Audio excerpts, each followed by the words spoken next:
नमस्कार दोस्तों, स्वागत है मेरे इस चैनल में। मैं आज आपको बताऊंगा बहुत ही अच्छे तरीके से डिटेल में वर्नियर कैलिपर क्या होता है, ये किस सिद्धांत पे काम करता है और इससे हम क्या मेजर कर सकते हैं। तो चलिए शुरू करते हैं। मैं बढ़िया से एक चित्र बना रखा हूँ, आप देख सकते हैं। वैसे उतना अच्छा नहीं है तो देख सकते हैं यहाँ पर ये है मेन स्केल। यहाँ से 0 1 2 3 4 5 ये है मेन स्केल, यानी जो मेन हिस्सा ये होता है, इस पे जो यहाँ पे होता है वो मेन स्केल होता है। और यहाँ पे 0 से 9 तक यानी 50 इसमें स्केल है, पूरी 50 खाने हैं। तो ये टोटल कौन सी वर्नियर स्केल है, वर्नियर स्केल इसको बोलते हैं। और यहाँ पे ऊपर 0 से 9 तक यानी 50 स्केल है, तो ये भी वर्नियर स्केल है। और यहाँ 0 से यहाँ 5 तक जो दिखाया, इससे और भी कहीं ज्यादा होते हैं, मैंने शॉर्ट में दिखाने का प्रयास किया है। उम्मीद करता हूँ कि ये समझ में आया है कि ये वर्नियर स्केल है और ये भी वर्नियर स्केल है और ये मेन स्केल है। और ये वाली 0 से 1 2 3 जो 5 तक लिखा हुआ है, ये सेंटीमीटर और इंच में दिखाया गया है। तो मैक्सिमम हम इसको मेन स्केल और ये वर्नियर स्केल को ही प्रयोग में लेते हैं। तो चलिए हम बात करते हैं इसके सारे पार्ट्स को, उसके बाद हम बताएंगे किस सिद्धांत पे ये काम करता है। तो चलिए पहला पार्ट में आप देख सकते हैं, ये जार जो होता है ये स्लाइड करता है इस तरफ की ओर, इसे स्लाइडिंग जार बोलते हैं। यहाँ से एक जार जुड़ा हुआ है, ये जार होता है, इधर का जो होता है ये फिक्स्ड जार होता है। ये कौन सा जार होता है? Fixed jar. तो ये जो फिक्स्ड जार होता है ये हमेशा एक जगह पे फिक्स होता है, इसे कोई मूव नहीं किया जा सकता। अगर मूव करेंगे तो ये चलेगा ही नहीं, ये मूव होता नहीं, एकदम फिक्स होता है। और यहाँ पे देख सकते हैं 2 जा और हैं, ये जा होते हैं, इसे जा बोलते हैं इंटरनल डायामीटर मापने के लिए। ये 2 जा भी होते हैं और इसमें भी एक इधर का जो होता है ये फिक्स्ड जा होता है और दूसरा इधर का जो होता है मूवेबल जा होता है। ठीक है, ये बात तो समझ में आ रही है। इधर वाला जो है मूवेबल है, यानी स्लाइडिंग जा है, और ये है फिक्स्ड जा। इसमें भी है इंटरनल डायमीटर मापने के लिए होता है, तो ये आपका फिक्स्ड जा होता है और ये मूवेबल जा है। इधर को ये मूव करेगा जैसे ये सेम टू सेम। तो चलिए आगे देखते हैं। यहाँ पे ये वर्नियर स्केल है, मैंने यहाँ लिख दिया है वर्नियर स्केल। यहाँ पे देख सकते हैं ये लॉकिंग स्क्रू है, ये जहाँ पे मेजर करना होता है वहां पर मेजर करते वक्त हम उसको लॉक लगा लेते हैं ताकि हमारी जो रीडिंग है वो फिक्स जगह पे बनी रहे। तो आप देख सकते हैं ये लॉकिंग स्क्रू है। उसके बाद यहाँ पे देख सकते हैं ये है एक ये डेप्थ बार है, मतलब कि इससे हम किसी गहराई को माप सकते हैं। इसको जब आगे बढ़ाएंगे तो ये स्लाइड करते हुए बाहर को निकलता है, तो ये क्या करता है? डेप्थ को यानी गहराइयों को माप सकता है।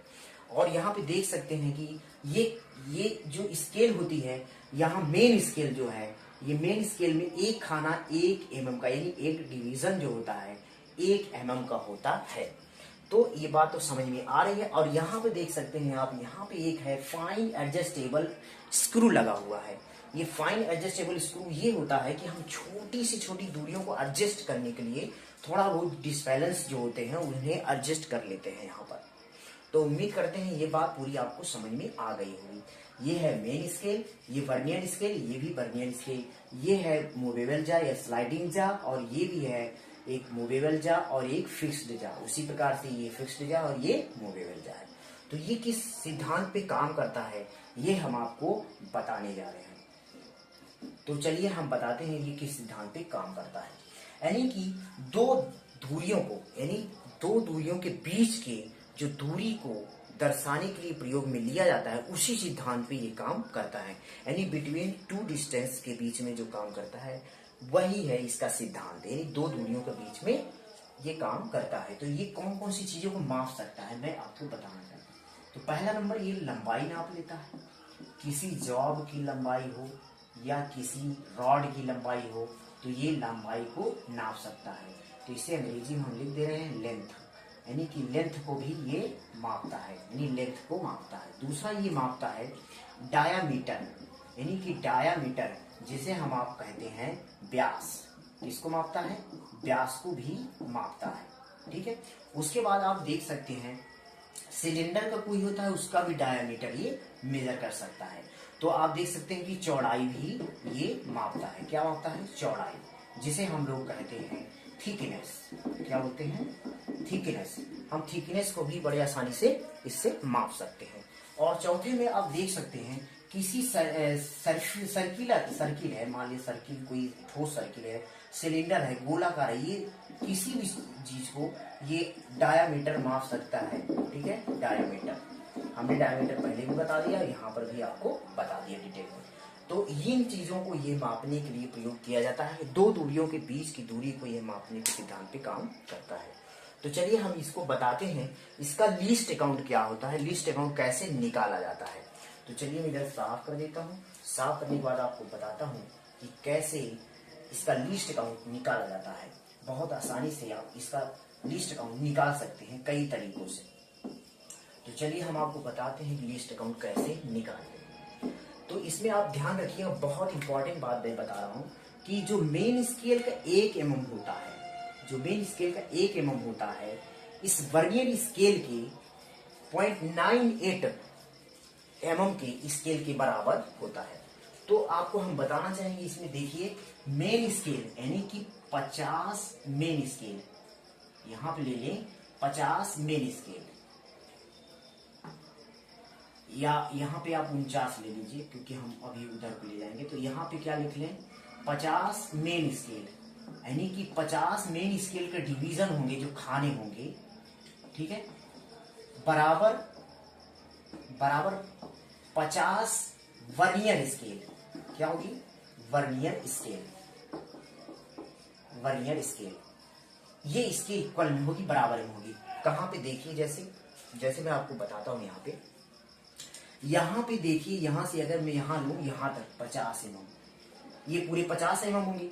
लेकिन ये वर्नियर स्केल की अगर मैं यहां पर लूं तो ये 50 होंगे, लेकिन इसके 49 यानी मेन स्केल के 49 डिवीजन होंगे और इस वर्नियर स्केल के 50 डिवीजन के बराबर होंगे। तो देख सकते हैं आप, इस प्रकार से ऐसे डिवीजन इसके होंगे। तो आगे हम बढ़ते हैं। लीस्ट अकाउंट क्या होता है? लीस्ट अकाउंट जब लीस्ट अकाउंट की बात हम यहाँ करेंगे तो सीधा यहाँ आएंगे हम। लीस्ट अकाउंट होता क्या है?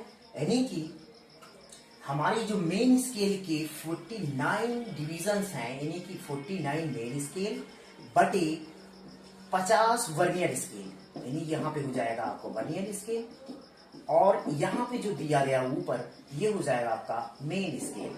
तो यहाँ पे आप देख सकते हैं मेन स्केल आपका। उसके बाद इसका हम डिवीजन जब करेंगे, यानी भाग देंगे, डिवाइड करेंगे, तो यहाँ पे आएगा, अब इसको भाग करके देख सकते हैं 0.98 mm, ये आपको देखने को मिलेगा। तो ये क्या है? अब आप समझ सकते हैं कि हमने जो निकाला है लीस्ट अकाउंट निकालने के लिए, ये एक डिवीजन होता है किसके? एक मेन, यानी 1 main scale equal to 1 main scale हुआ आपका, ये मेन स्केल हुआ, उसके बाद बराबर में आपका एक वर्नियर स्केल यानी 0.98 वर्नियर स्केल के बराबर होगा, यानी कि एक मेन स्केल का खाना डिवीजन होगा और यहाँ पे वर्नियर स्केल का इतने डिवीजन के बराबर होगा। तो इसको आप कैसे आप सॉल्व करेंगे? लीस्ट अकाउंट कैसे निकालेंगे? लीस्ट अकाउंट, जब लीस्ट अकाउंट की बात हम करेंगे यहाँ पर, तो आगे बढ़ते हैं। देखिए 1 mm से हम 0.98 mm को जब हम घटाएंगे तो यहाँ पे आएगा 0.2 mm। तो यही आपका लीस्ट अकाउंट है। यानी कि लीस्ट अकाउंट का मतलब क्या होता है? लीस्ट अकाउंट का मतलब ये होता है कि जब हम इस वर्नियर स्केल से कोई ऐसी डिस्टेंस नापें या दूरी को नापें जो कि मिनिमम दूरी हो, 0.02 mm की जो डिस्टेंस को माप लेता है, यही से लीस्ट अकाउंट कहा जाता है। यानी लीस्ट अकाउंट क्या होता है कि वर्नियर से कम दूरी जो हम माप सकते हैं, वही उसका लीस्ट अकाउंट होता है। तो ये बात तो आपको समझ में आ गई होगी। और तरीका है इसका निकालने का, आसान तरीका है, मैं आपको एक ही तरीके से बता दे रहा हूँ आपको। ये तो काफी कठिन आपको लगा होगा, मैं सिंपल तरीके से एक और तरीका बताता हूँ जिससे कि लीस्ट अकाउंट आप बड़ी आसानी से बगैर देखे आप निकाल सकते हैं। तो चलिए हम आपके सामने रखते हैं कि कैसे आप लीस्ट अकाउंट को आसानी से निकालते हैं। तो यहाँ पे आना है आपको मेन स्केल का एक डिवीजन, यानी कि मेन स्केल का जो एक खाना है, एक डिवीजन है उसे आप यहाँ लीस्ट काउंट लिख लीजिए। लीस्ट काउंट बराबर हो जाएगा, लीस्ट काउंट बराबर हो जाएगा आपका यहाँ पे मेन स्केल का एक खाना, यानी 1 बटा total vernier scale. Total vernier scale कितनी है 50। इसको आप जब डायरेक्ट भाग देंगे तो क्या आ जाएगा 0.2 mm। यही आपका लीस्ट काउंट कहलाएगा। बहुत आसानी से और एक ही आप बार में इसका लीस्ट काउंट आसानी से निकाल सकते हैं। बस इसका डायरेक्टली लीस्ट काउंट आपके सामने आ गया। तो ये था लीस्ट काउंट। हम आगे बात करते हैं कि कैसे इससे हम मेजर करते हैं किसी चीज की जो डिस्टेंस होती है, किसी जॉब की, किसी सिलेंड्रिकल कॉर्ड की, कैसे हम इसकी डिस्टेंस को हम मापते हैं। तो देख सकते हैं मैंने एक चित्र यहाँ पे दिया है आपके सामने, आप इसको देख करके आप बड़े आसानी से आप मेजर कर सकते हैं। देखिए यहाँ पे इस चित्र में ये दिखाया गया है कि यहाँ पे मैंने एक जॉब को ग्रिप कर दिया है इन दोनों के बीच में। जब मैंने इसको स्लाइड किया है तो स्लाइडिंग जो है थोड़ा से आगे को बढ़ गया है। तो देख सकते हैं वर्नियर स्केल का जो 0 पॉइंट है यहाँ पे आया है। तो यहाँ मेन स्केल के जो डिवीजन है वो कितने खसके हुए हैं उसको नापने के लिए एक फार्मूला होता है, उस फार्मूले को हमें यहाँ पे देखना होगा। यानी मेजरिंग, हमें जो मेजर करना है वो हो जाएगा मेजरिंग इक्वल टू क्या हो जाएगा मेन स्केल प्लस इसके अंदर लिखेंगे लीस्ट अकाउंट इंटू होता है वर्नियर स्केल। तो क्या हो जाएगा वर्नियर स्केल। तो इस प्रकार से यहाँ पे आप देख सकते हैं कि कैसे मैं इस वर्नियर स्केल को यूज करता हूँ। यहाँ पे देख सकते हैं मैंने एक ग्रिप कर लिया है जॉब को। ग्रिप करने के बाद मेन स्केल के डिवीजन को मैं काउंट करूंगा। तो यहाँ पे काउंट करता हूँ 1 2 3 4 5 6 7 8 9 10 11 12। तो इनकी इसके जो 12 डिवीजन है खाने हैं वो क्या है खुले हुए हैं किसके मेन स्केल के। तो यहाँ पे लिखेंगे आप 12 प्लस कोष्ठ के अंदर लिखेंगे।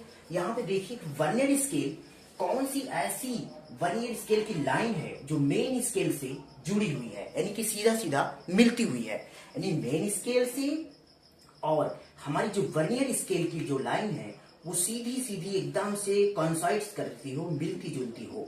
तो देख सकते हैं यहाँ पे 2 पे मिलती जुलती है, यानी दूसरी वाली लाइन क्या है मिल रही है। तो हम देखते हैं कि 0 से 1 तक में यहाँ पे कितने डिवीजन होते हैं 5। कितने हो जाएंगे 5 डिवीजन। और यहाँ से यहाँ तक दूसरा डिवीजन क्या हो जाएगा यानी 10। यानी 0 से 2 तक के बीच में जो हमारे डिवीजन होंगे वर्नियर स्केल के कितने हो जाएंगे 10। तो यहाँ पे आप लिखेंगे क्या, यहाँ पे लिखेंगे आपका लीस्ट अकाउंट कितना होता है, यहाँ लिख लेते हैं लीस्ट अकाउंट 0.2 mm इंटू यहाँ पे देख सकते हैं कि वर्नियर स्केल में जो टच कर रही लाइन वो किसको कर रही है 2 को मतलब कि 10। यहाँ पे क्या लिखेंगे 10 यानी 10। अब इसको हम काउंट करेंगे, यहाँ पे गुणा कर लेंगे प्लस यहाँ पे जब इसको गुणा करेंगे तो एक पॉइंट यहाँ पे खसक के आ जाएगा, यानी कितना आ जाएगा 0.2। तो इसके बाद इसको हम जोड़ देंगे कितना हो जाएगा 12.2 mm। यानी हमारी टोटल जो हमारी मेजर करने की जो रिक्वायरमेंट थी वो हमारा मेजर जो था ये यहाँ पे आ गया। तो ये हमारी जॉब की जो टोटल लंबाई होगी यहाँ पे आ जाएगी, क्या हो जाएगी यहाँ पे 12.5 mm। तो ये आपके सामने ये जॉब की जो हमने ग्रिप की थी जॉब को, ये हमारी डिस्टेंस आ गई है। एक्चुअली में ये क्या है मैनुअली, ये मैकेनिकली है और ये मैनुअली यूज करने वाला ये वर्नियर कैलिपर है। मैंने जो डिटेल बताया आपको टोटली ये क्या है मैनुअली जो यूज करते हैं वो वर्नियर कैलिपर है। अगर यहीं पे मैं डिजिटल वर्नियर कैलिपर की बात करूंगा तो यहाँ पे एक डिजिटल आपको एलसीडी दिखेगा या थोड़ा से आपको देखने के लिए मिलेगा जिसमें कि ये जो डिस्टेंस मैंने दिखाया है आपको यहाँ पे 12.5 mm, ये आपको डायरेक्टली काउंट करके ये डायरेक्ट दिखा देता है। ये फार्मूला लगाने की जरूरत इसमें नहीं होती जो डिजिटली होता है, लेकिन जो मैनुअली होगा तो ये फार्मूला आपको लगाना ही अनिवार्य होगा। ये बात तो आपको समझ में आ गई होगी। अगर ये फार्मूला आप नहीं लगाएंगे तो आप इससे माप नहीं सकते हैं। एक्यूरेसी मापने के लिए आपको ये फार्मूला पूरा लगाना ही होगा और इस तरीकों का अपनाना होगा। उम्मीद करता हूं कि ये सारी बातें आपको समझ में आ गई होगी। अगर आपको नहीं समझ में आया है तो आप मेरे इस चैनल के नीचे कमेंट बॉक्स में जा करके आप कोई भी कमेंट कर सकते हैं। अगर कोई प्रश्न करना है तो वहां से आप पूरे प्रश्न पूछ सकते हैं और इसमें कोई चीज मैंने छोड़ा नहीं है, प्रयास मैंने पूरा है समझाने का किया है। बहुत बहुत धन्यवाद। हमारे इस विजन अलर्ट .com पे आप गूगल पे सर्च कर सकते हैं और यूट्यूब पे आप बड़ी आसानी से इसको देख सकते हैं। अगर कोई कमेंट है तो नीचे आप जरूर बताइएगा।